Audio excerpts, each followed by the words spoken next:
Good afternoon, Tanggub Stars! And welcome to Tanggub City Astral Academy Cyber School. And of course, I am your teacher R from Lorenzo Tan National High School. And I am teacher James Marquis Porno of Sumirap National High School. And we are your teacher facilitators today. So today, we are to discuss our TVL specialized subject in housekeeping. So, hello to our grade 12 learners who have housekeeping subjects. Our learning competency for today is?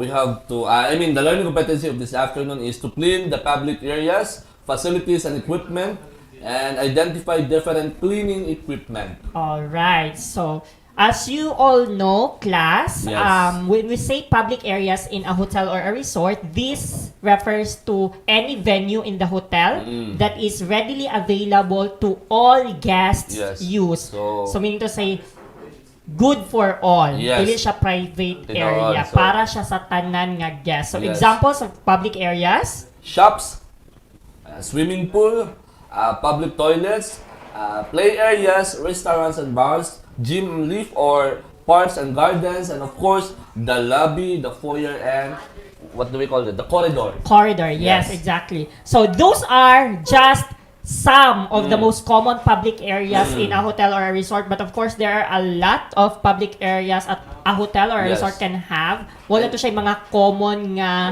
na Yes, and everybody can access those things, right? Yes. So katong kung nakabantay mo kaganiha sa inyong presentation na nakabutan na to lifts. Lifts refers to sa pinaka-common na to nga pagkahibalo mo po na siya ang gitawag nga elevator.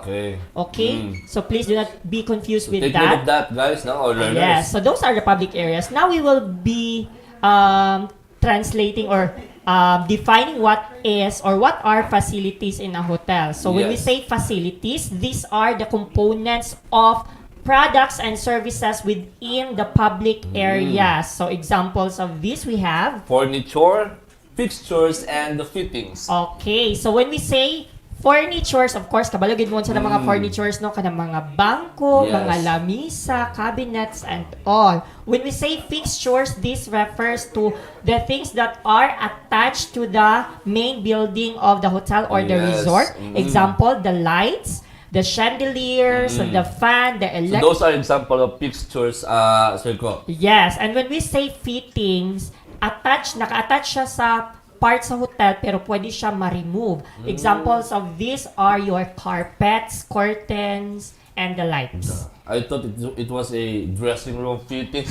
No, dili pala diyan sa to, Sir Ko. Yes, so ang fittings dahil mao nang katong mga naka-attach nga pwede ma-remove. Yes, so like example, the curtains, the carpet. So this is these terms are good used interchangeably sometimes, but you need to bear that in mind if you wish to be assessed sa housekeeping NC2 because that is part of the questions, major questions during the interview portion of your assessment. Yes, and also we have their equipment, Sir Ko. So this is something to do with the electrically powered cleaning aid used in public areas, and of course it is generally industrial and commercial, and it is used. So it is a structure, larger capacity, and fitted with larger electronic motors. All right. So again, when we say equipment daw, kani siya nga equipment, this refers to the cleaning equipment that are used in a hotel or a resort. So since usually or commonly wala man pud tingay tay gamay nga hotel lang nga usa ka kwarto, dinaghanan man ginagkwarto ng mga hotels, especially the resorts, so mas dako siyang area nga limpyuhanan. So maggamit gyud kay dili gyud na siya madala o panilihig lang, or pag map lang sa floor nga dako kay nga area, floor space nga dako, the rooms nga daghan. So there will be of course the aid of the use of the powered cleaning or electrically powered cleaning. Yes, and to take note of that as well, when we say cleaning equipment, this refers to electrically powered cleaning equipment. So meaning to say, dili gid siya manual, kinahanglan siya og aid sa electricity. It can be isaksak nimo or ang uban pud karon it needed electricity. Yes, ang uban pud karon are chargeable, but still nagamit gyapon og electricity. Now usually when we say cleaning equipment in a hotel or a resort, it is also expected to be sturdier and and can accommodate or can clean large areas. Of course, no? So, in short, mahalon siya Ana class. din. That is why it is very important for a housekeeper to know how to use properly those cleaning tools and how to maintain them so that we can prolong their productivity. Yes. Because these equipments cost thousands and thousands of amount. Oh, yeah, ana din. All right. So, this afternoon, we will be focusing on the cleaning equipment commonly used in hotels Yes. and resorts. And of course, flashed on your screen right now is our first cleaning equipment, and that is The floor scrubber or the polisher. Yes. Or the floor polisher. So, again, to our dear learners, this is used in scrubbing and polishing hard floor surfaces, mainly wood or parquet. parquet or etc. So again, it is used to appropriate pad for scrubbing, stripping, and polishing. And of course, give the wax on the floor enough time to dry before polishing. All right. So when you say floor scrubber, kung nakabantay mo sa iyang pangalan there, it can be called floor scrubber or floor polisher because it depends on what pad you are using. Yes. Same ra siyang equipment or machine, but the pad katong nasa iyang pinakaubos, magdepende kung saan Natilahi-lahi ng function Yes, pwede sa siya nimo ilisdan. So when we say scrubber, ang iyahang purpose is mura siya og naglampaso. Naglampaso. But then again, if your floors are kanang tile, so sino naman siya, igo na lang siya i-polish. So ang polisher nga pad ang imong gamiton. Now you need to be very mindful and careful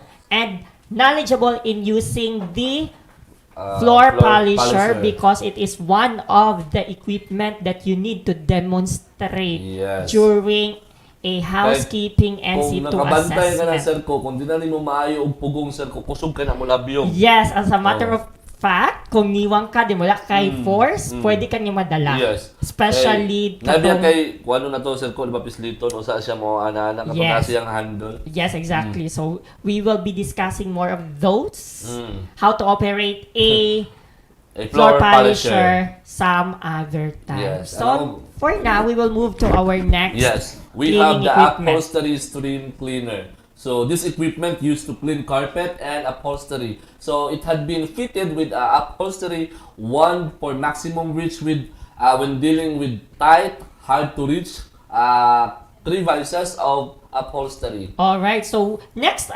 equipment we have the upholstery steam cleaner. So this one or this equipment is particularly used in cleaning your carpet. So kung makabantay mo sa mga ubang hotels, not only the floors are carpeted, but some of the walls as well are carpeted, and even some of the ceiling are also carpeted. So kung carpet siya, there is a very, very big tendency that dust will penetrate to it, and you cannot clean that one by just using a broom. Or imurang pagpagpagon. Oh yes, kung imura ko siyang pagpagon, igora mo kuan ang mga dust, mahabong ang uban, but then naagya ko'y nagpilit dadto. So, that is why natin gitawag nga upholstery steam cleaner. So, kani siyang nga cleaner or cleaning equipment class na gamit og steam. Unsa na nga steam? Kanang hot steam in particular. So, nakaibutang dadto nga chemicals kay para sa iyahang detergent or bleach nga gamiton.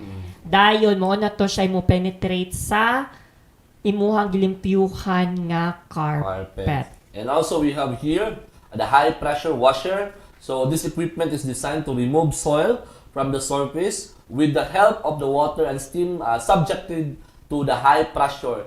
And of course, water under pressures dislodge the dirt from the surface. All right. So I know for sure this is a very, very familiar equipment to you because it is also common to our areas. Kung makabantay mo ang mga car wash and water wash areas, same as that, nagamit na sila og high pressure washer. So kanang gitawag na tong high pressure washer, the water that you are releasing to that or from that particular machine have high pressure, meaning to say kusog kayo siya that kung asa man nimo siya gi-point out, matangtang ang mga ugaw. Yes, like mga lapok, no? Yes, exactly. So, kaning high pressure washer in resorts and hotels, usually ginagamit niya sa paglimpyo sa mga kilid-kilid sa swimming pools, sa mga pathways para sa makuha itong gawas. mga, Yes, kanang mga dadlog-dadlog lumot-lumot. or lumot-lumot. Exactly. Yes. So, number 4, we have the carpet shampoo machine.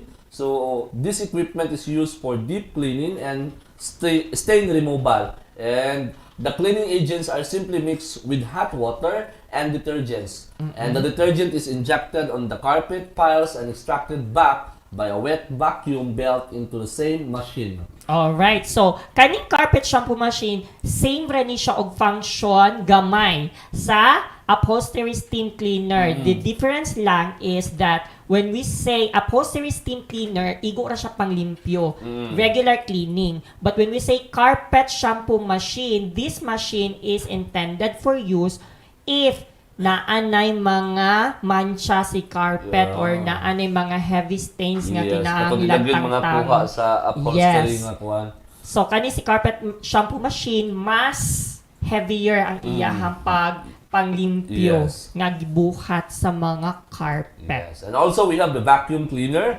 This is used in removing dust and small pieces of debris from the floor, upholstery, furnishing, walls, and ceilings. So it comes with a different flexible attachments such as crevice nozzle, upholstery cleaning brush, and floor cleaning brush, and etc. Alright, so of course, I know for sure most of our students are familiar with the vacuum cleaner. So kung moingon tag vacuum cleaner class, mao na siya equipment nga na ay vacuum sa sulod or kanang musuyop nga machine. Ang iyang ipangsuyupon kay kanang mga dust and any debris nga naa sa surfaces sa hotel. Usually, ang vacuum cleaner kay naa na siya or detachable na ang iyahang nozzle or kanang iyahang para suyop. Magdepende kung asa nimo siya gamiton. So, lahi ang nozzle nga gamiton para sa mga surfaces like tables, lahi ang para sa floors, lahi pod nga nozzles ang gamiton para sa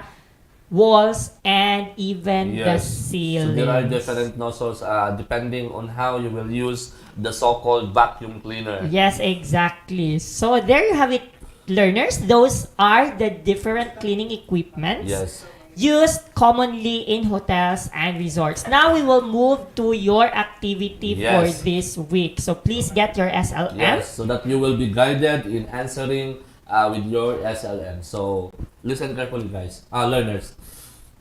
So again, the direction is to identify what cleaning equipment is shown by each item below and write your answer on the space provided. So as the picture show on your screen, makita niyo dira. Or so perhaps, actually they have two activities this week. First is they are to identify the pictures for the first activity, and then for the second one they are to identify again what is referred by each statement below. Of course, ang ipangita gyapon nato ani are the cleaning equipment. So if we will go back to your first activity, we will give you a bonus since you are listening right now or watching with us right now. So sa number 1, kung makita ninyo unsa na siya nga picture, mauna siya si carpet shampoo machine. Itong murag upgraded na upholstery nga kuan. Exactly. Okay, now sa direction number 2 sa buhatag sa Danila Sir R o bonus para may nalang na ay edge ang ilang pagtanaw karon. Okay, so for number 1, this is used in removing dust or small pieces of debris from the floors, upholstery, furnishing, walls, ceilings, and the like. Alright, so of course the answer of that, kung naminaw mo kagdinya, is very easy, which is the last equipment that we've discussed, the vacuum cleaner. Alright, so there you have it, class. Maoto siya ang ato ang lesson for today. And of course, to all our senior high school learners who are watching with us, makita na ninyo on top of your screen your attendance, your second attendance marker for today. Senior high school. Yes. And of course, ang ato ang pagpasalamat ngadto sa Kinatibukang Pwersa sa DepEd Tangub City Division, and of course sa ato ang executive producer, the RBI master, no less than Sir Gasset, and of course to the production team headed by Sir Alden Antonio, Sir Le Inayo, and of course to the technical team, Sir Jedmark Abapo, Ma'am Leia or Danisa, and of course, Sir Christopher Saavedra, and of course, to our dear learners, sir po. Yes, and their parents Of as well who course. are watching with them right now. Yes. Sir po. Of course, this has been Teacher James Marpisa Porno of Sumirep National High School. And this is your teacher R from Lorenzotan National High School. This is Astral Academy Cyber School. Bye!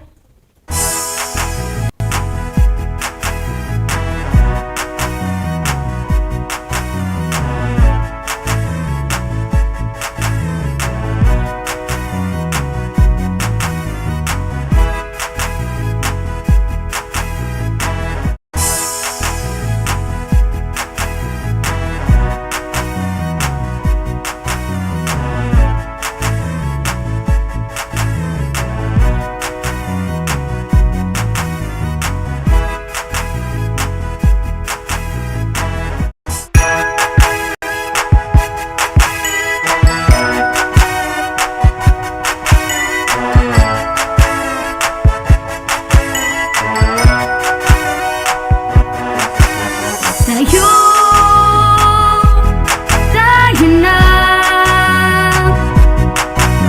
Buksan ang mga radyo, lina at matuto sa mga aral sa mundo. Tayo na. Tumutok na sa TV, mag-aral ng maigi to get the lessons easily. It's tangkop, tangkop, tangkop time. We learn all things, it's very fine, masaya. Tutok na. It's tangkop, tangkop, tangkop time. We learn all things, it's very fine, masaya. Tutok na.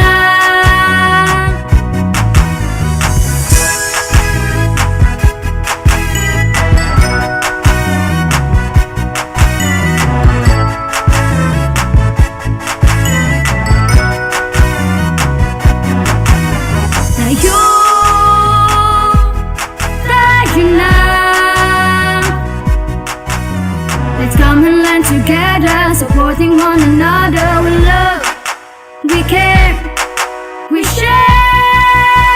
It's tangkop, tangkop, tangkop time. We learn all things, it's very fine, masaya. Tutok na. It's tangkop, tangkop, tangkop time. We learn all things, it's very fine, masaya. Tutok na.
is the English way.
Alamin ang teknolohiya sa agrikultura at pangkabuhayan upang umunlad ang ating bayan sagana sa likas na yaman.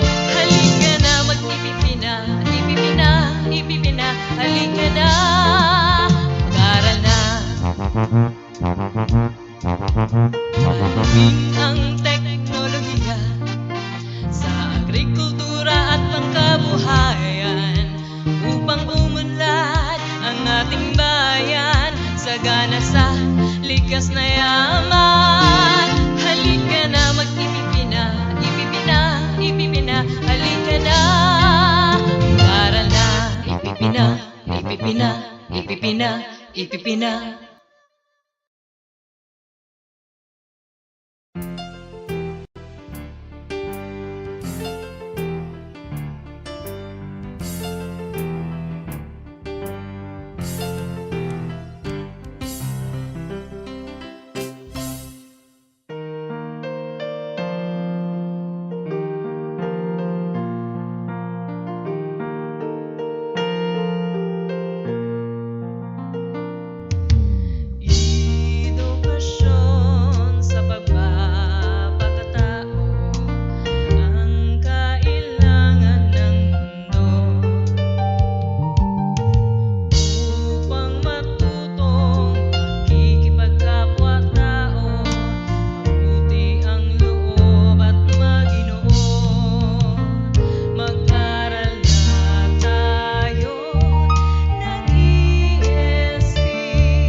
The Department of Education, Division of Tangub City, in partnership with the local government unit of Tangub, presents Ang Tangkub, Transforming Advancement in the New Normal, Guiding K-12 Learners under Broadcast Media, crafted in response to the need of making education possible and accessible to students and the comfort of their homes. It covers the most essential competencies thematically layered in drama plays, which were originally written, directed, and performed by teachers to see to it that education is securely provided. This is Ang Tangkub. It's tangkub time. We learn all things, it's very fun, masaya. Tugtog na.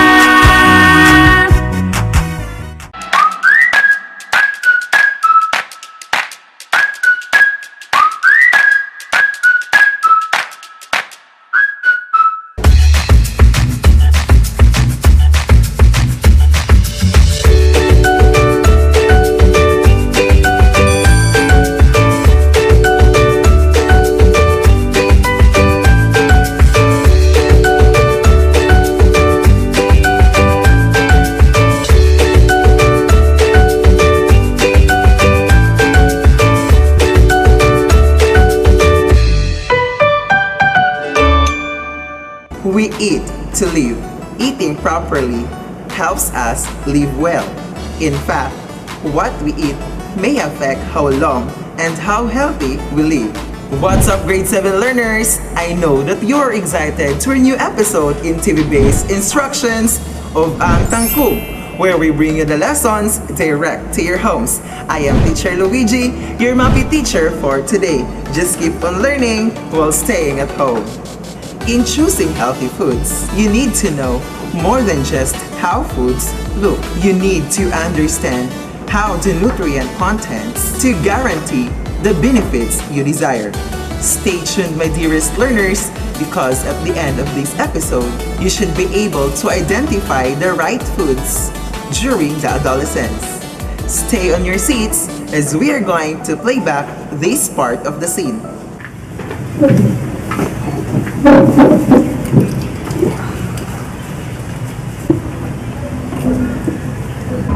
Hay nako! Napagod ako doon Barad. Naisip mo bang naisip ko, Barad? Kainan na!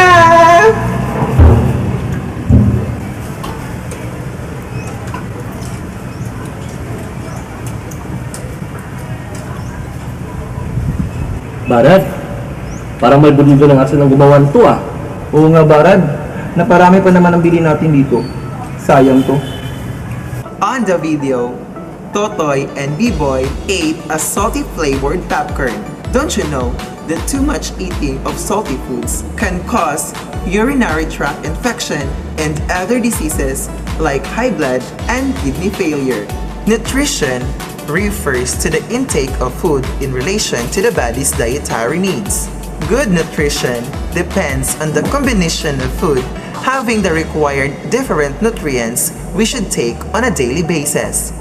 Excess or deficient intake of some nutrients may lead to illness. Nutrients are the substance found in food that your body needs to function properly. Importance of adolescents' nutrition. The changes in growth and development during adolescence create increased demand for energy and nutrients. As an adolescent, your total nutrient needs are higher at this stage than at any other stage in your life cycle. It only shows that nutrition and physical growth are essentially related. Optional nutrition is necessary for achieving your full growth potentials. The physical changes during adolescence affect the body's nutritional needs. For boys, muscle mass increased, and for girls, body fats also increase. Your body needs greater amount of calcium, iron, protein, carbohydrates, and fiber. As appetite is also likely to increase, it is important that food choices are made carefully. The nutrients and the right foods during adolescence. First, calcium, a substance that is important in people for strong and healthy bones. Regulates the body function such as blood clotting, heart muscle contraction and relaxation, transmission of nerve impulse, and activation of enzymes helps natural process. Helps in building bone mass that will lessen your chance of developing osteoporosis. Here are the food sample: avocado, cabbage, coconut meat, okra, onions, orange, tofu, dairy products like milk, cheese, and yogurt, leafy green vegetables. Next is iron, a substance that occurs naturally in the blood. Helps in regulating menstruation, essential element for blood production. Helps maintain proper function of the cells and resist to infection. Food samples are apple, chicken, dark chocolate, egg yolk, liver, nuts, oyster, potatoes, red meat, shrimp, and watermelon.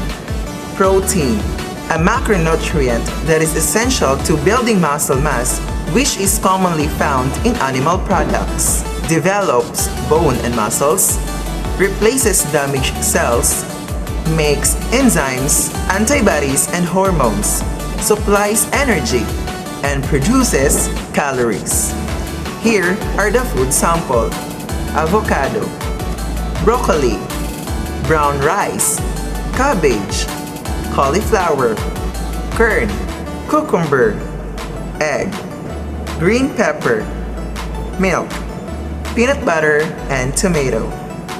Carbohydrates, a substance found in certain foods that provide your body with heat and energy. Provides energy to sustain physical activities.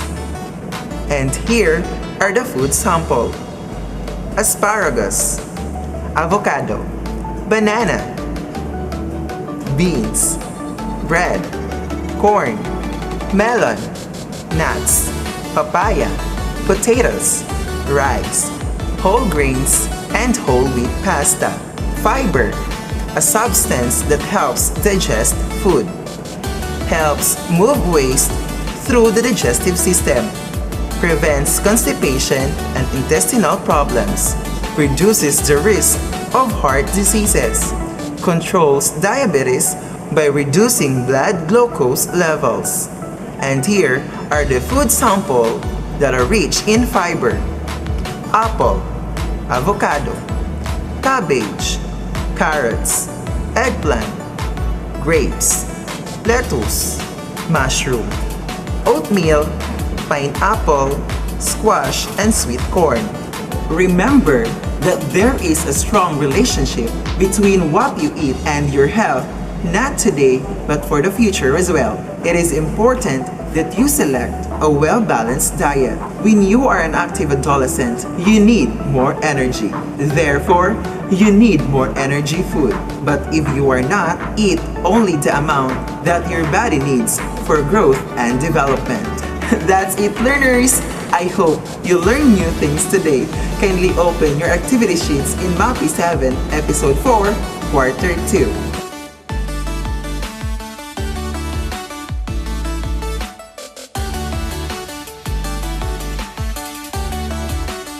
Good luck, learners! I know you can do it. Always remember, believe in yourself and have faith in your abilities.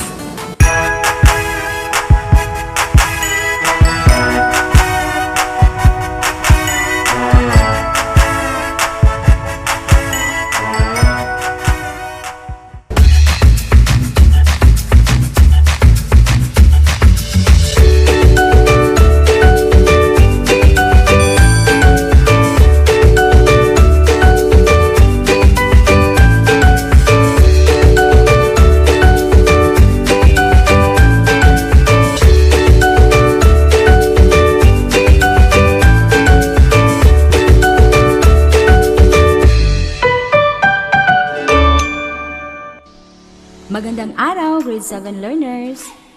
Sa araw na ito, ang paksang ating tatalakayin ay tungkol sa ang kalayaan at ang pananagutan ko. Pagkatapos ng ating aralin ay inaasahan na isasagawa ang pagbuo ng mga hakbang upang baguhin o paunlarin ang kanyang paggamit ng kalayaan. Ano nga ba ang kalayaan? Ang kalayaan ay isang tunay at mahalagang pag-aari ng isang tao. Ito ay nangangahulugan na likas sa tao ang kaniyang pagkamalaya at likas sa kaniya ang hanapin ang kaniyang kalayaan. Isang mahalagang palatandaan ng kalayaan ng tao ay ang kaniyang kakayahang piliin at ganapin ang kaniyang ninanais. Kahit na may mga kabataang nag-aakala na ang kalayaan ay kapangyarihan na gawin ang anumang naisin. Ang kalayaan ay may limitasyon at ang tao ay tunay na malaya sa kaniyang pagpili o pagpapasya. Ayon kay Santo Tomas de Aquino, ang kalayaan bilang katangian ng kilos-loob na itinakda ng tao ang kaniyang kilos tungo sa kaniyang maaaring hantungan at ang paraan upang makamit ito. Ang ibig sabihin nito, tayo ay malaya na gamitin ang ating kilos-loob upang gawin ang ating nanaisin. Ang tao ay nakatakda ng kanyang kilos para sa kanyang sarili. Walang anumang puwersa sa labas ng tao ang maaaring magtakda nito para sa kanya. Maaari siyang maakit o maganyak, pero hindi maaaring puwersahin o pilitin. Hindi kabilang sa kanyang kalayaan ang likhain ang kahihinatnan ng kanyang piniling kilos. Halimbawa, bilang isang mag-aaral, ikaw ay malayang mag-aral ng mabuti, magbarkada, mambuli o hindi, sabihin ang katotohanan o magsinungaling. Subalit, hindi siya malaya sa maaaring kahihinatnan nito. Ang likas na batas moral ang nagbibigay hugis. Kung gayon, ay may alituntuning kailangang sundin na nagbibigay hugis at direksyon sa kalayaan. Ayon kay Santo Tomas de Aquino, may dalawang uri ang kalayaan at ito ang panloob na kalayaan o internal freedom at ang panlabas na kalayaan o external freedom. Ang panloob na kalayaan ay nakasalalay sa kilos-loob ng tao ang kaniyang kalayaan. Tinutukoy ng panloob na kalayaan ng kilos-loob ang kalayaang gumusto. Ito ang kalayaang magnais o hindi magnais. Kalayaang tumukoy. Ito ang kalayaan upang tukuyin kung alin ang nanaisin. Halimbawa, may mga babala ang ating gobyerno tungkol sa iwas COVID-19 pandemic. Ang iyong kilos-loob ay malayang magnais o hindi magnais na sundin ang mga babala. Bilang isang mamamayan, susundin mo ba ang mga patnubay ng ating gobyerno? Malaking kawalan ba sa iyong kalayaan ang pagsunod para sa ikabubuti ng ating bayan? Walang sinuman ang maaaring magtanggal, magkait at kumuha ng panloob na kalayaan ng tao. Ang panlabas na kalayaan naman, ito ay kalayaan upang isakatuparan ang gawain na ninais ng kilos-loob. May panlabas na salik na nakaimpluwensya sa kalayaan.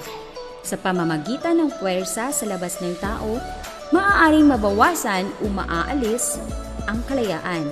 Mawawala ang panloob na kalayaan kapag ikinulong ang tao. Ang tao ay may kamalayan, kaya siya ay may kakayahang sumuri at pumili ng nararapat. Ang kalayaan ng tao ay palaging may kakambal na pananagutan. Ang tao ay kailangang maging mapanagutan sa anumang kilos at pagpapasyang ginagawa. Ang tao ay may moral na tungkulin na piliin ang ayon sa moral na batayan. Ang kalayaan ay bigay ng Diyos upang malaya niyang mahubog ang kanyang pagkatao. At ang kalayaan ng kilos-loob ay bahagi ng ating espiritual na aspeto ng ating pagkatao. Ang tunay na kalayaan ay ang paggawa ng mabuti. Ang kalayaan ay hindi isang lisensya sa pagsalita o paggawa, ngunit sa paggawa kung ano ang karapat-dapat at wasto. Isa na namang makabuluhang aralin ang ating natutunan sa araw na ito. Upang aking malaman ang abot ng iyong natutunan, sagutin ang ating sumusunod na gawain. Kunin ang iyong activity sheet sa ASP, basahin at unawaing mabuti ang panuto. Maaari niyo rin akong sabayan sa pagkasa nito. Panuto. Sa iyong mga nakaraang ginawa at pasya, alin sa mga ito ang nais mong baguhin at paunlarin? Magtala ng mga kilos na gusto mong baguhin o paunlarin. Ano ang mga epekto nito sa kapwa at sa iyong pagkatao? Gawing gabay ang halimbawa na nasa ibaba.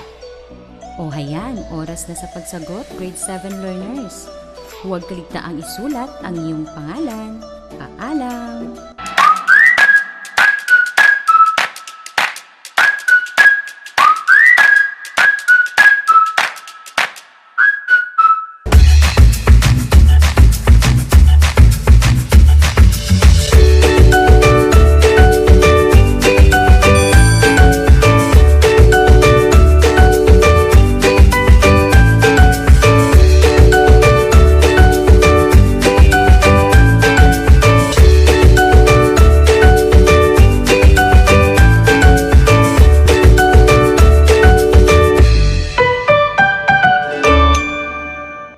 The values of integrity, love, and honesty begin in the family, where each member has his or her own role in the attainment of a healthy family life. Hello grade 8 learners! I know that you are excited to a new episode in TV-based instructions of Ang Tangku, where we bring you the lessons direct to your homes. I am Teacher Luigi, your MAPI teacher for today. Just keep on learning while staying at home. It is expected that every family has its own members who are willing to help one another and accept who the members are. This is where you are supposed to be comfortable to share your happiness and sadness. In times of challenges, your family members are the first people to comfort and encourage you to become strong and face the challenges. They help you survive through tough time and bring joy and happiness into your life. Stay tuned, my dear learners, because at the end of this episode, you are going to explain the importance of courtship and dating in choosing a lifelong partner. So learners, stay put in your seats as we are going to play back this scene. Ay nandiyan ako para makita ang lahat ng ito. Sa isang sulyap mo, nabigayin ako. Nabalot ng pag-asa ang puso. Sa isang sulyap mo, nalaman ang totoo. Ang sarap mabuhay. Barat, si Enrico.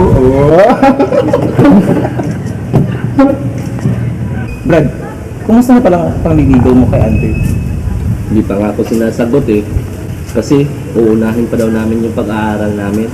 Hay nako, Barad. Maghanap ka na lang ng iba. Stick to one to, Barad.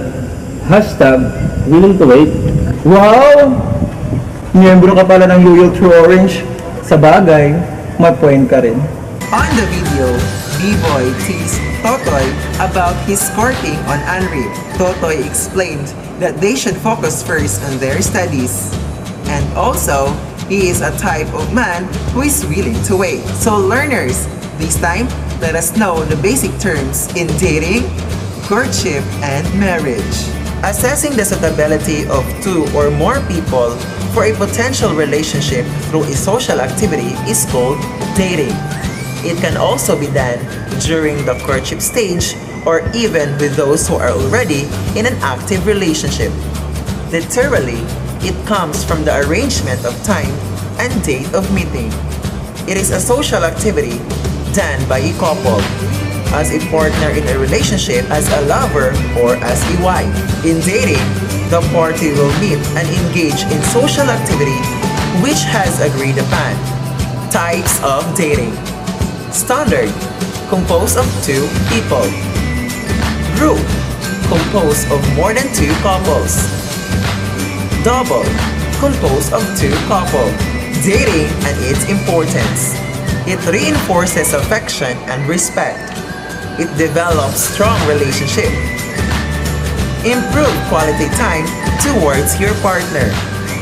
Getting to know more each other's character. You will know your strength and weakness towards the other sex. It will give you a deeper knowledge and understanding of the characteristics of your partner, and you will be able to determine potential threats of the relationship. It also allows you to adjust and to be suited to each other, which could be a good foundation of further marriage. The unity of a woman and a man under a religious sacrament or legal binding is called marriage. It is a result of a successful relationship established since courtship and engagement. It is the most enjoyable and significant experience for the married couple. It is the time that a man and a woman will start to build their own family as husband and wife. This binding of the couple is a lifetime partnership where two individuals will strive to grow and nurture their relationship and help each other to develop their potentials as a human persons. As mature and two diverse individuals, they should love and understand, respect and care each other throughout a lifetime. Marriage is more than just the contract on a paper, but a sacred social institution where the society and community begins. It is where the family begins. The totality of marriage is governed by the Philippine law as stipulated in the Constitution, the Family and Civil Code of the Philippines. It is through marriage that families were established. It is through marriage that a family emerged. In a family, a child is born, raised and nourished to become productive citizens of its country. The sustainability of the human race depends in the family. Married couple, referred to as husband and wife, should continuously work and nourish a successful and harmonious relationship toward each other and other members of the family. It is sacrament which calls for a lifelong commitment. Love, kindness, trust, and respect are essential factors to be able to achieve this goal. That's it, learners! I hope you learned new things today. Kindly open your activity sheets in MAPE 8, Episode 3, Quarter 2. Directions. Write T if the statement is true, and F if the statement is false. Write the letter of your answer on the space provided before the number. Good luck, learners! I know you can do it. Always remember, believe in yourself and have faith in your abilities.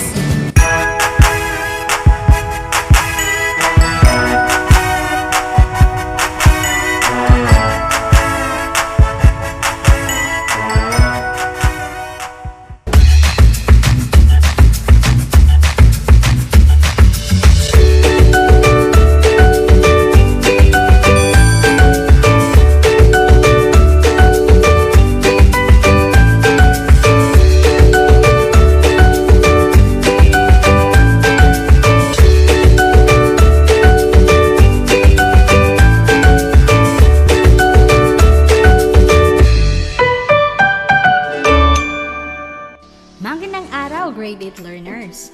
Sa nakaraang aralin ay nasimulan na nating talakayin ang tungkol sa emosyon. Ngayon ay atin itong ipagpapatuloy at pagkatapos nito ay masusuri mo kung paano naiimpluwensyahan ng isang emosyon ang pagpapasya sa isang sitwasyon na may krisis, suliranin o pagkalito. Ang buhay ay punong-puno ng makukulay na karanasan at pakikipag-ugnayan na nagbibigay sigla at kahulugan dito. Mula sa mga karanasang ito ay napukaw ang iba't ibang emosyon at damdamin. Ang emosyon o damdamin, kung sa Ingles, emotion or feelings, ay ang pakiramdam ng isang tao na hindi nagagawa ng pisikal kundi ng mental at psikolohikal na gawain na makikita sa kilos, gawa o ang ugali ng isang individual. Iba-iba ang emosyon na mararamdaman sa buhay tulad ng saya, lungkot, pagsisisi, paggalit, tuwa at iba pa. Lahat ng tao ay may emosyon. Maaring manhid ang isang tao na minsan makaramdam kung siya ay hindi mapagbigay at mapagpatawad. Maaari ring ang emosyon ng isang tao ay dulot ng pag-ibig o pagmamahal. Ang mga emosyon na hindi napamamahalaan ay maaring hindi maganda ang impluwensya sa ating mga kilos at pagpapasya sa sitwasyong may krisis, suliranin o pagkalito. Ito ang dahilan kung bakit kailangan ng tao ng literasiya sa kanyang emosyon. May 4 na uri ng damdamin. Una ay ang pandama o sensory feelings. Ito ay tumutukoy sa 5 karamdamang pisikal o mga panlabas na pandama na nakapagdudulot ng panandaliang kasiyahan o paghihirap sa tao. Halimbawa ng mga ito ay pagkagutom, pagkauhaw, kalasingan, halimuyak, panlasa, kiliti, kasiyahan at sakit.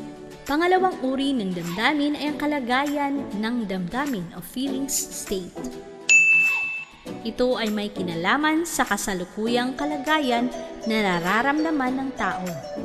Halimbawa nito ay kasiglahan, katamlayan, may gana, o walang gana. Pangatlong uri ng damdamin ay ang psikikong damdamin o physical feelings. O ang pagtugon ng tao sa mga bagay sa kanyang paligid ay naiimpluwensyahan ng kasalukuyang kalagayan ng kanyang damdamin. Dahil ang tao ay may likas na kagalingan o kahusayan at may pagpapahalaga sa mabuti, ang kanyang dagliang tugon ay maaring mapagbago ng kanyang kalooban at pag-iisip tungo sa positibong panlipunang pakikipag-ugnayan. Ilan lamang sa mga halimbawa nito ay ang sobrang saya, kaligayahan, kalungkutan, kasiyahan, damay, mapagmahal, at puot.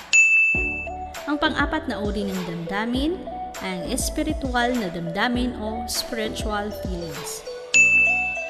Ayon kay Dr. Manuel B. D. Jr., ang mga spiritual na damdamin ay nakatuon sa paghubog ng pagpapahalaga sa kabanalan tulad ng pag-asa at pananampalataya. Napakahalaga na pinag-iisipang maigi ang gagawin lalo na sa panahon na nawawalan ka ng pag-asa at pilit na iniiwasan ang pangyayari, dala ng bigat ng suliranin at hindi alam kung ano ang gagawin. Mahalaga na maging mahinahon, pagnilayan ang sitwasyon at pag-isipang mabuti ang pinakamainam na gawin upang maiwasan ang pagsisisi sa huli. Ayon kay Santo Tomas de Aquino, ang matalinong paghusga ay hindi lamang tumutukoy sa kung ano ang dapat gawin ng tao sa pagharap sa mga krisis sa buhay, kung hindi kakayahang makagawa ng pasya sa napapanahong paraan. Ngad ng bawat isa ay magkaroon ng matiwasay, masaya at makabuluhang buhay sa pamamagitan ng mabuting ugnayan sa sarili at sa kapwa. Kaya, nararapat lamang na sa araw-araw nating pamumuhay ay piliing maigi ang mga bagay na pagtutuunan ng mahigit na pansin. Buhayan learners, natapos na nating talakayin ang aralin sa araw na ito.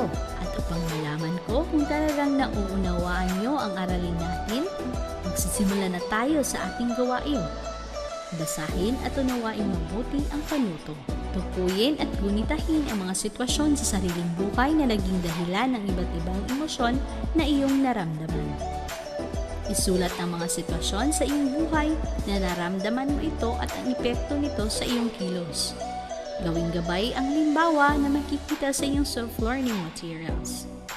Maaari rin gawing gabay ang sumusunod na tanong sa pagsagot sa gawain. Anong mahalagang pangyayari o sitwasyon sa iyong buhay ang naging dahilan upang maramdaman ang mga pangunahing emosyon? Ano ang magiging epekto ng iyong emosyon sa iyong kilos at pagpapasya?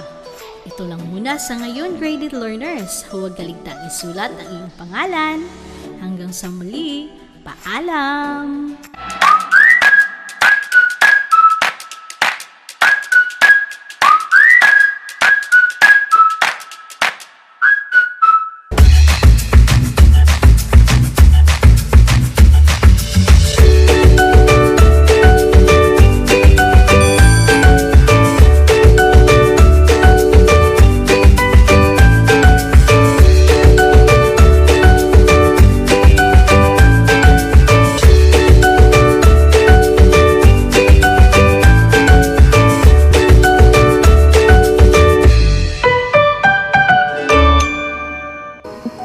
Hello grade 9 learners! Welcome to our new episode today in TV-based Instructions of Ang Tangkub. where we bring you the lessons direct to your homes. I am Teacher Luigi, your Muppet teacher for today. Just keep on learning while staying at home. Stay tuned, my dear learners, because at the end of this episode, you are expected to discuss the risk and protective factors in substance use and abuse. So learners, kindly take a look on this scene.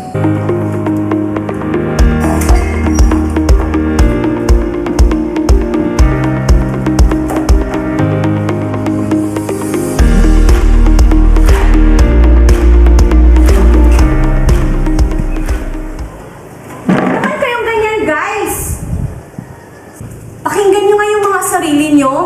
Wow ha, ang perfect nyo. Oo nga, lahat tayo ay may pantay-pantay na buhay at tungkulin. Marunong naman tayong gumalang, pareho naman tayong estudyante, at may pantay-pantay na karapatan. On the video, the classmates of Juan bullied a girl who experienced in using drugs because of family and other personal problems. Substance use and abuse is a growing problem in the Philippines. According to International Narcotics Control Board, or INCB, an international drug monitoring agency, the Philippines is listed as one of the countries in the Southeast Asia where drug trafficking is growing in numbers. In the Philippines, drug and abuse is a social and health concern. Poverty has become an increasing cause for involvement in the illegal drug trade. Foreign drug syndicates take advantage and exploit the poor and use promises of easy money to entice the people to serve as couriers and runners. Let us talk about the factors influencing the substance use and abuse. Lack of parental supervision and support, strong peer pressure and curiosity, intense feeling of pleasure, relief from stress, anxiety and depression, increased physical and cognitive performance. Preventive measures against drug use and abuse. For personal, here's what you need: self-control, positive self-image, and strong self-esteem. For family, parental monitoring, support, and strong family. For peer and friends, academic competence, and proper selection of friends and acquaintance. School and community, effective laws and policies, and strong community attachment. That's it, learners. I hope you learned new things today. Kindly open your activity sheets in Health 9, Episode 2, Quarter 2. Answer the following questions. List the preventive factors against use and abuse. Explain how each factor helps prevent drug use and abuse. Refer to the illustration on your activity sheets. Activity 2. Write a short comment and draw an emoticon on the second column. Happy face if you agree with the statement. Sad face if you disagree. And for undecided, use this emoticon. That's it, learners. I hope you learn new things today. Good luck, learners. I know you can do it. Always remember, believe in yourself and have faith in your abilities.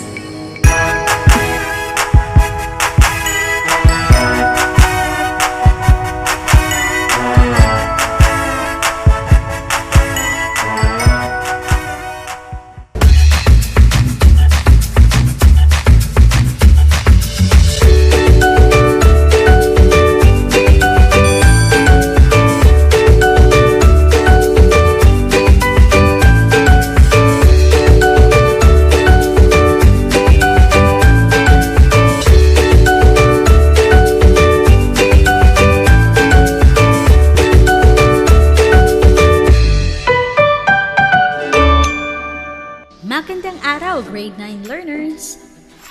Sa araw na ito ay ating pag-uusapan ang tungkol sa paggawa bilang paglilingkod at pagtataguyod ng dignidad ng tao. at kayo ay inaasahan na makapagsusuri kung ang paggawang nasaksihan sa pamilya, paaralan, o barangay o pamayanan ay nagtataguyod ng dignidad ng tao at paglilingkod. Anak, maghugas ka ng pinggan. Yung kwarto mo, nalinis mo na ba? Mamaya maipabibili ako sa tindahan ha, huwag kang aalis. Ito ang mga linyang marahil ay memoryado mo na dahil palagi mong naririnig mula sa iyong mga magulang o kapamilya. At sakto, may mga pagkakataong napapagod ka na sa sunod-sunod na utos at ipinagagawa sa iyo. Ganito ba talaga kapag tumatanda na? Buti pa nung bata ako, wala akong ginagawa kundi maglaro. Ito ang madalas mong katanungan sa iyong sarili. Totoo, nag-iiba na ang sitwasyon kapag nadaragdagan ang edad. Kasama rito ay ang pagdaragdag ng mga responsibilidad na kailangang harapin. May malalim na dahilan kung bakit kinakailangang iatang na sa iyo ng iyong mga magulang ang ilang mga responsibilidad sa tahanan at sa pamilya. Sa pamamagitan nito ay bibigyang linaw ang mga dahilan sa likod ng unti-unting pag-aatang sa iyo ng mga gawaing dati naman ay hindi sa iyo ibinibigay. Sa pamamagitan ng mga gawain na ito, inaasahang makapagsusuri kung ang paggawang nasaksihan sa pamilya, paaralan o barangay o pamayanan ay nagtataguyod ng dignidad ng tao at paglilingkod. Ano nga ba ang kahulugan ng paggawa? Bakit ito mahalaga para sa isang tao? Karapat-dapat bang maunawaan ng lahat ang tunay na esensya ng paggawa? Ang araling ito ay makatutulong sa iyo upang lubos mong maunawaan ang malalim na kahulugan ng paggawa. Ayon sa aklat na Work, The Channel of Values Education, ang paggawa ay isang aktibidad o gawain ng tao. Maaari itong mano-mano, katulad ng paggawa ng bahay. Maaari rin itong nasa larangan ng ideya, katulad ng mga nag-iisip ng patalastas o anunsyo para sa mga produkto at commercial o pagsulat ng aklat. Ito ay resulta ng pagkilos ng tao na may layuning makatugon sa pangangailangan ng kapwa. Kung tayo ay gumagawa, hindi tayo gumagalaw o kumikilos lamang tulad ng hayop o makina. Tao lamang ang may kakayahan sa paggawa. Ang paggawa ay para sa tao at nilikha ang tao para sa paggawa. Ayon sa Institute for Development Education, 1991. Ang paggawa ay isang gawain ng tao na nangangailangan ng orihinalidad, pagkukusa at pagkamalikhain at ang produkto nito, material man o hindi, ay magbubunga ng pagbabago sa anumang bagay. Halimbawa, isang karpentero na gumawa ng isang mesa ay nakapagbigay ng isang saysay sa kahoy na kanyang ginagamit upang maging kapaki-pakinabang para sa tao. Kung wala ang mga ito, ang kilos ay hindi matatawag na paggawa. Ang paggawa ay inumang gawain, pangkaisipan man o manual, anuman ang kalikasan o kalagayan nito na makatao, nararapat para sa tao bilang anak ng Diyos. May mga bagay na inilaan na gawin ng tao dahil siya ay bukod tanging nilikha. Sa simula pa lamang ng paglikha sa tao, inilaan na siya upang gumawa ng mga katangi-tanging gawain. Pinagkatiwala sa kanya ang pangangalaga at pamamahala sa lahat ng kanyang mga nilikha. Sa lahat ng mga nilikhang may buhay, tanging ang tao lamang ang inatasan ng mga gawaing ginagamitan ng talino. Hindi katulad ng mga hayop na gumagawa lamang kapag ginagabayan o inaatasan ng tao, umaaring gumagawa lamang sila sa dikta ng kanilang instinct upang matugunan ang kanilang pangangailangan. Taliwas sa mga hayop, may malalim na layunin ang paggawa ng tao. Patunay ito na ang kakayahan sa paggawa ang isa sa nagiging dahilan upang magamit ng tao ang kanyang kalikasan. Sa pamamagitan ng paggawa, napatutunayan ang isa pang dahilan ng pag-iral ng tao, ang pagiging bahagi ng isang komunidad, ang gumawa hindi lamang para sa kanyang sarili, kundi para sa kanyang kapwa at sa pag-unlad nito. O hayan learners, natapos na nating talakayin ang aralin sa araw na ito.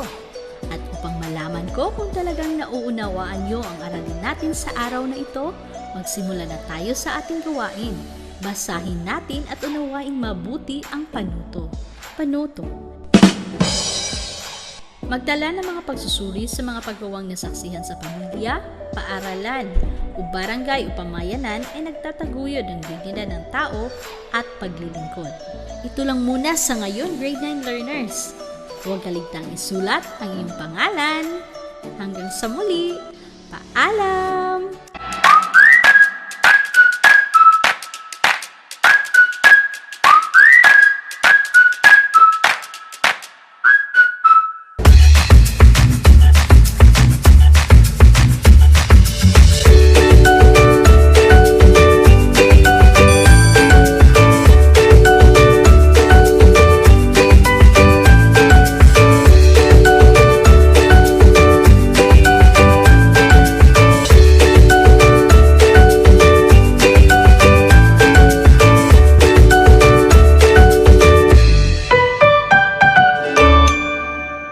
Happy New Year, grade 10 learners! Welcome to our brand new episode in TV-based instructions of Ang Tangkub, where we bring you the lessons direct to your homes. I am Teacher Luigi, your MAPI teacher for today. Just keep on learning while staying at home. What is your personal understanding of health and fitness? Are you practice healthy living, or are you someone who does not care at all? Welcome to your first part of your journey on active recreation fitness lesson. In this episode, you will engage in moderate to vigorous physical activities for at least 60 minutes a day. Now learners, let us take a look on this scene. Wala yun. Tara, tayo na. Sabay na tayo. Uy! Ayan! Nagmamadali ka na naman. Ano to? Picture mo na nag-warm up ka? Akin na. Salamat ha. Call of nature eh.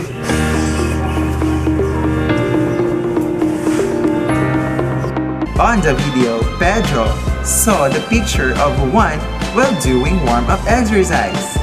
Learners, did you have your warm-up exercise daily? So this time, kindly get your activity sheets in MAPI 10, Episode 2, Quarter 1, and let us check if you do these activities. Directions. Reflect on the different physical activities you had participated or performed during the previous years. Write your answers in the space provided. Then, compare your answers with the fitness survey questionnaire. Put a check mark on the appropriate column yes if you do it, or no for didn't. Your way of life, simply termed as lifestyle, has a great impact, has a great influence in your fitness and health. Are you ready to discover more about your healthy journey? Answer the Wellness Lifestyle questionnaire below to analyze your current exercise habits.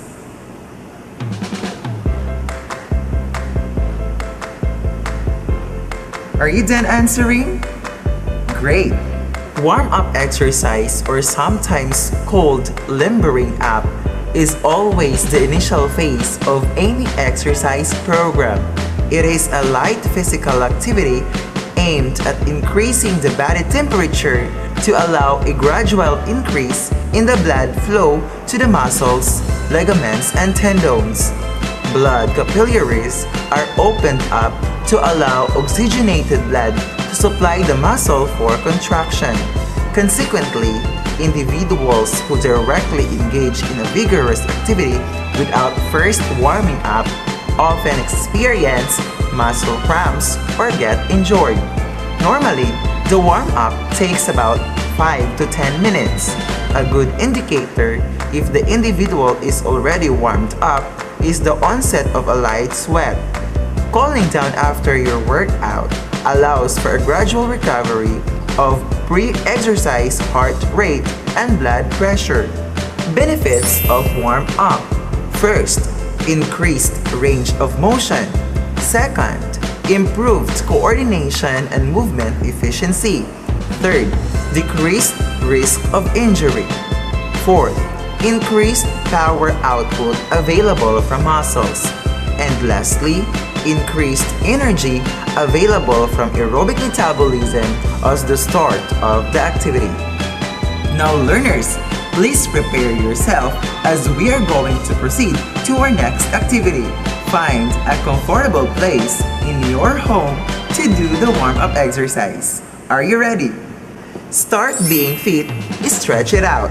In this activity, you will perform basic stretching and warm-up exercises to condition your body in performing a variety of fitness activities. The warming effects. An effective warm-up exercise should first increase blood flow to the muscles, increase muscle elasticity, gently raise heart rate, increase mental alertness, and increase core body temperature. Now learners, kindly follow this procedure. Perform the following warm-up exercises with safety precautions. Observe proper posture and correct execution in doing the different exercises. After that, put a check mark on your activity sheets after doing the exercise and let your parents sign on it. Now learners, let's do it. Neck stretch. Bend your head forward and move to the right slightly. With your right hand, gently pull your head downward to stretch your neck.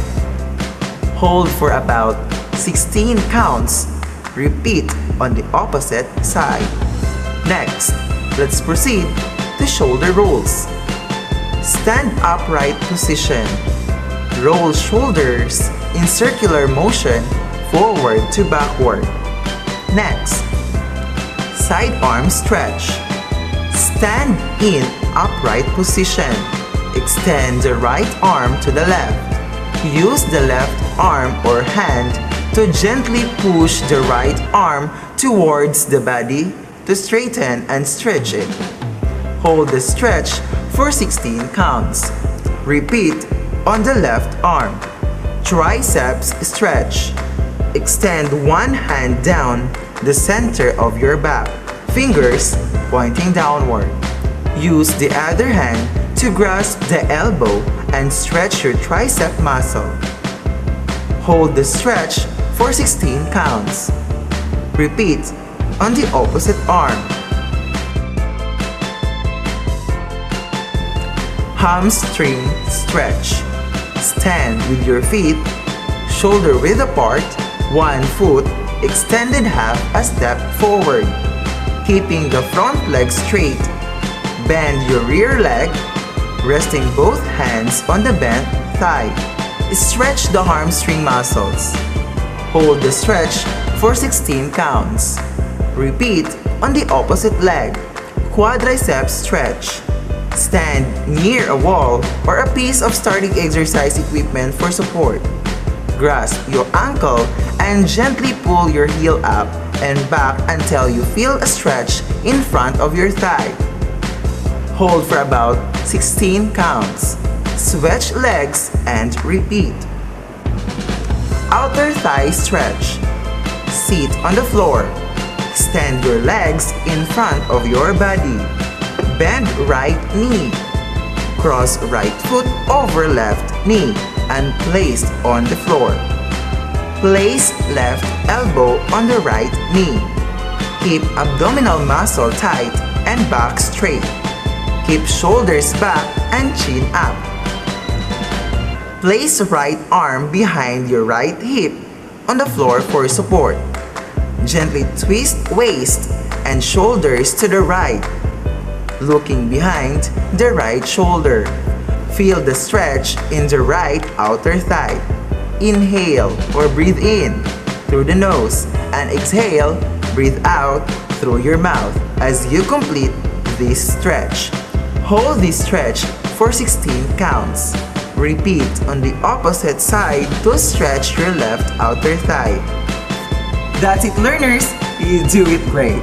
That's all for now, learners. Expect for more warm-up exercise for the next episodes. This is Teacher Luigi that reminds you to believe in yourself and have faith in your abilities.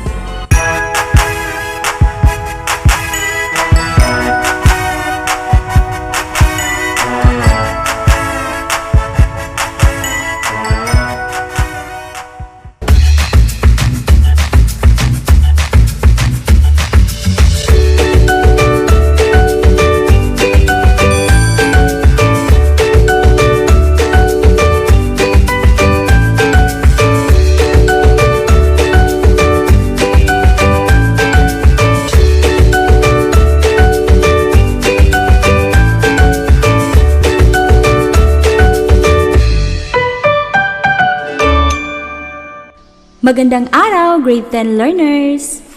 Ang paksang ating tatalakayin sa araw na ito ay tungkol sa ang layunin, paraan, sirkumstansya ng makataong kilos. Pagkatapos ng ating aralin, ay inaasahang nakapagsusuri ka ng kabutihan o kasamaan ng sariling pasya o kilos sa isang sitwasyon batay sa layunin, paraan, at sirkumstansya nito. Muli nating balikan o pag-aralan ng maraming beses ang aralin ito na kung saan ay naniniwala ako na ito ang mabisang sikreto upang tunay mong maunawaan at maiintindihan ang 4 na salik ng makataong kilos. Ang mga ito ay ang sumusunod. Ang layunin ng makataong kilos ay tumutukoy sa panloob na kilos kung saan nakatuon ang kilos loob. Ito rin ay tumutukoy sa taong gumagawa ng kilos. Hindi ito nakikita o nalalaman ng ibang tao dahil ito ay personal sa taong gumagawa ng kilos. Ito ang pinakalayunin o pinatutunguhan ng kilos. Ayon kay Santo Tomas de Aquino, ang mismong kilos ay hindi maaaring husgahan kung mabuti o masama kung hindi nito isa sa alang-alang ang layunin ng taong gumagawa nito. Mahalagang tingnan ang kabuuang kilos na kasama ang layunin ng tao na nagsasagawa nito. Ang pamantayan sa kabutihan ng layunin ay kung iginagalang ng taong nagsasakilos ang dignidad ng kanyang kapwa. Ang paraan ng makataong kilos ay ang panlabas na kilos na kasangkapan o paraan upang makamit ang layunin. Ayon kay Santo Tomas de Aquino, may nararapat na objetibo ang kilos. Halimbawa, sa kilos na kumain, ang objetibo ay makakain. Ngunit, kung kakain ka ng bato, ito ay masama dahil hindi kinakain ang bato. Ang kilos na uminom ay objetibo na makainom. Ngunit, kung iinom ka ng muriatic acid, ito ay masama dahil nakakamatay. Sa makatuwid, ang paraan ng kilos ay ang nararapat na kilos dahil ang kabutihan ng panlabas na kilos ay ang nararapat na objetibo nito. Ang sirkumstansya ng makataong kilos ay tumutukoy sa isang kondisyon o kalagayan ng kilos na nakababawas o nakadaragdag sa kabutihan o kasamaan ng isang kilos. Narito ang iba't ibang sirkumstansya nito. Una, sino? Ito ang tumutukoy sa tao na nagsasagawa ng kilos o sa taong maaaring maaapektuhan nito. Pangalawa, ano?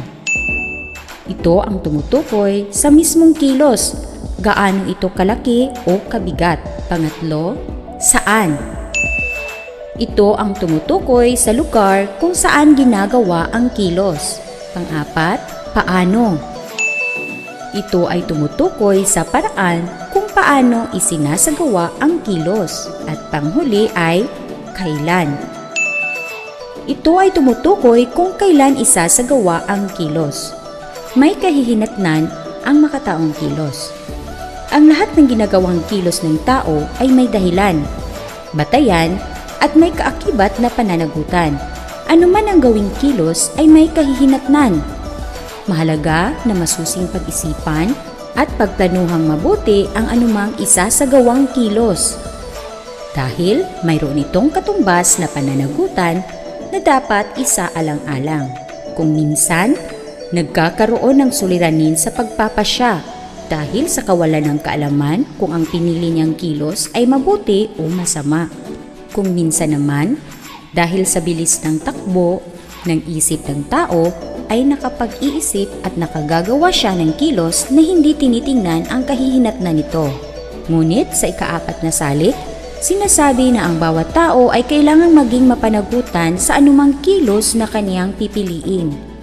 Kailangang mapag-isipang mabuti at makita kung ano ang magiging resulta ng anumang kilos na gagawin. Ito ay isang hamon para sa iyo. Kung paano mo pag-iisipang mabuti ang pipiliin mong kilos sa araw-araw, simula sa iyong pagising hanggang sa iyong pagtulog.